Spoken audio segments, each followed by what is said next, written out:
कुछ हद तक पूरी हो पाई हैं, कुछ जैसे कुछ सेक्टर में अभी तक ध्यान नहीं दिया जा रहा था।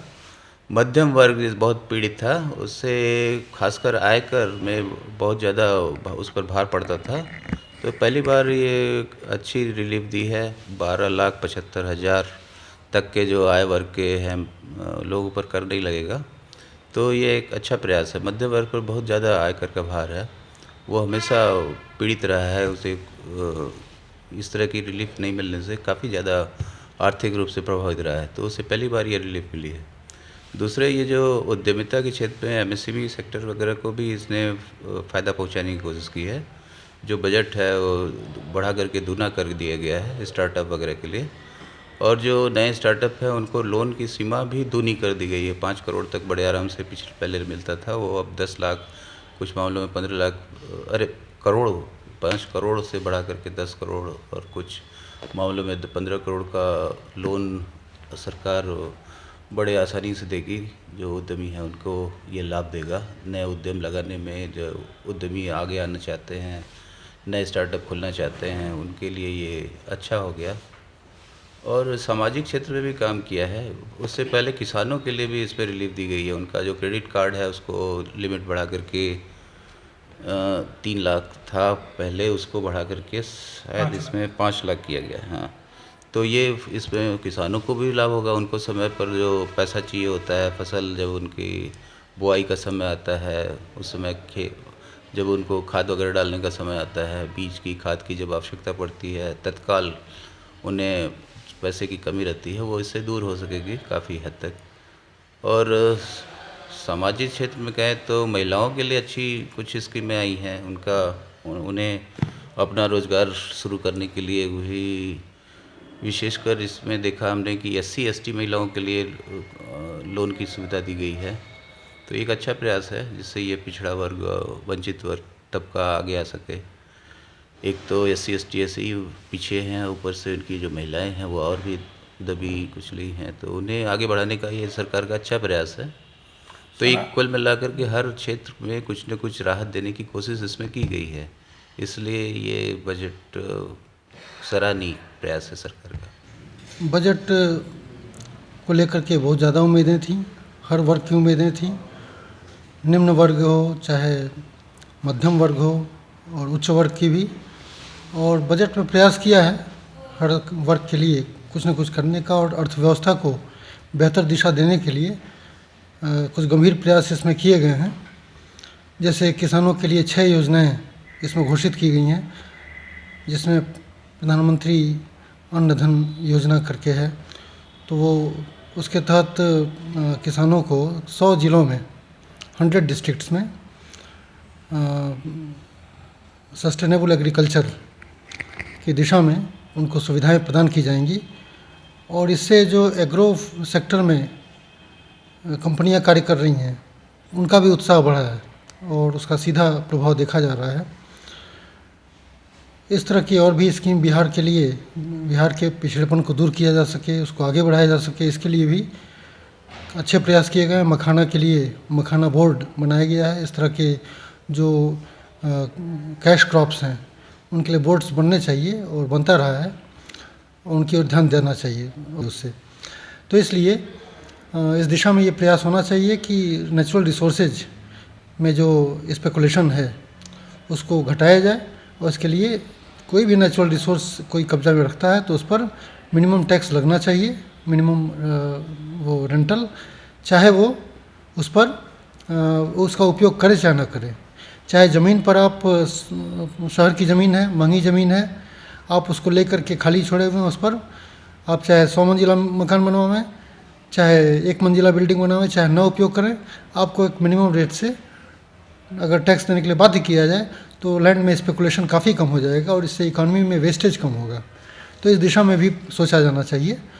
लेकिन कुल मिलाकर के ये बजट अच्छा प्रयास है और इस दिशा में और भी आगे बढ़ने की ज़रूरत है। सैलरीड पर्सन तो we had some more, we expected a more relief, but जो गवर्नमेंट है इस समय, जो इकॉनमी है जिस तरीके से, उस तरह से जो प्रेशर्स हैं गवर्नमेंट के अपने ओन, उसके नाते जो ज़रूरत थी, जो हमको चाहिए था, वो तो नहीं मिल पाया, लेकिन फिर भी जो बजट है वो in totality it will promote growth development, no doubt. Tax limits, जो हमारे जो टैक्स स्ट्रक्चर है, जो रेट्स हैं, उसको रैशनलाइज किया है गवर्नमेंट ने और ईजियर भी बनाया है।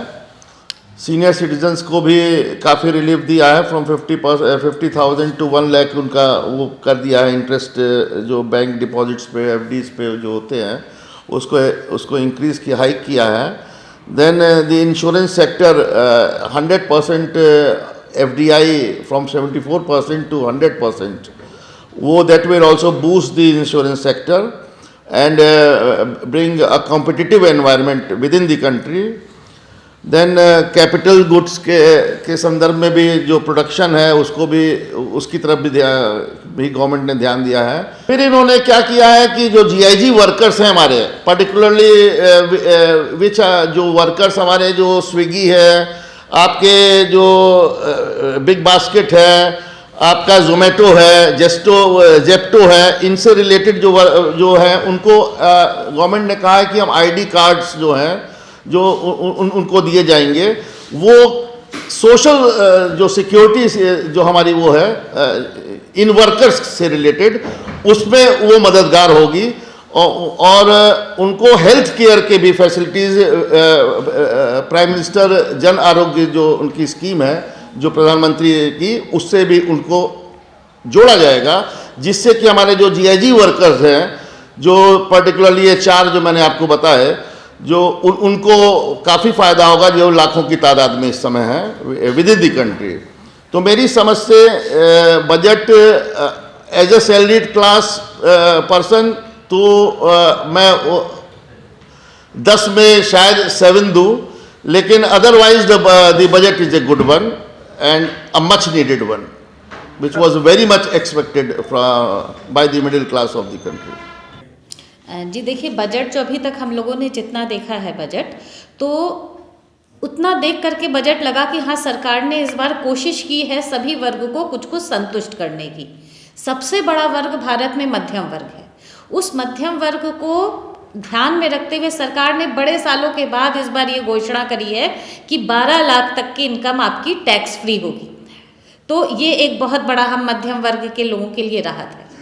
दूसरा, सरकार ने महिलाओं को ध्यान में रखा। महिलाओं को ध्यान में रख करके उनको ज़्यादा से ज़्यादा परिवार से बाहर निकल के कुछ अपने आत्मनिर्भर बनाने के लिए सरकार के द्वारा जो 2 करोड़ तक का लोन की सुविधाएं महिलाओं को दी जा रही है, उद्यमी महिलाओं को जो नया उद्यम शुरू करना चाह रही हैं, वो बहुत प्रशंसनीय है।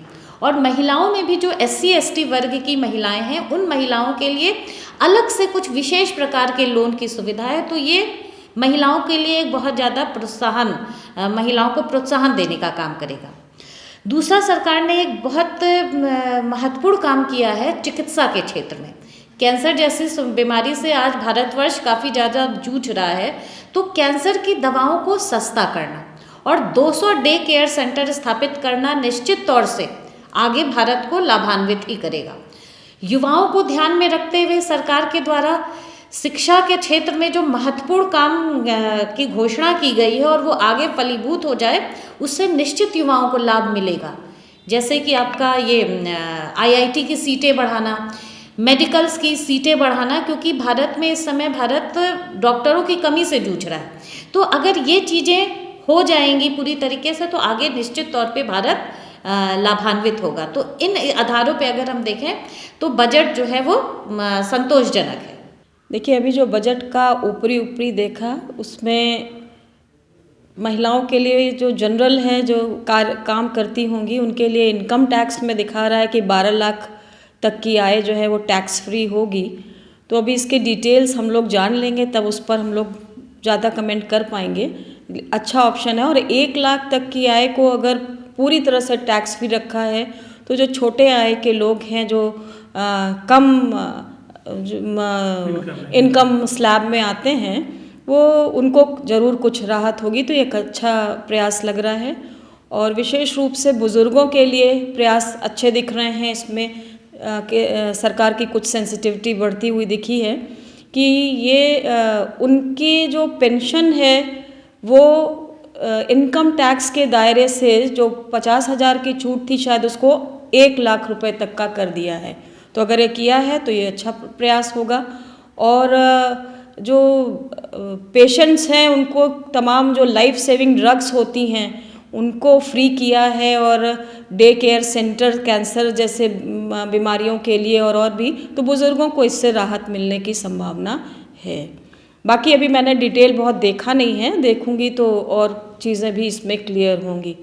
देखिए, इस बजट में ये पहले से इस तरह की सुगाहट थी कि जो इस साल का बजट होगा वो बजट डिमांड को जनरेट करने वाला होगा, और निश्चित रूप से इस दिशा में वित्त मंत्री ने डिमांड को जनरेट करने के लिए ही बजट तैयार किया है, क्योंकि मिडिल क्लास डिमांड अधिक करता है और मिडिल क्लास को टैक्स रिलीफ दे करके उनका जो डिस्पोजेबल इनकम है उसको बढ़ाने का प्रयास किया है।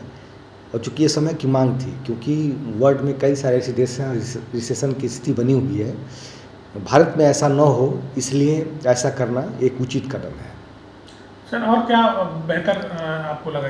एग्रीकल्चर एज यूजुअल, जैसे बजट का जो मुख्य हिस्सा होता है वो एग्रीकल्चर सेक्टर और industrial sector, service sector, infrastructure development पर किस तरह से एलोकेट किया गया है, तो एलोकेशन एज यूजुअल है जैसे होता रहा है। और निश्चित रूप से विकास की जो दर है जो 6.3 और 6.8 के बीच रखी गई है, जो बजट है एलोकेशन है वो प्राप्त किया जा सकता है।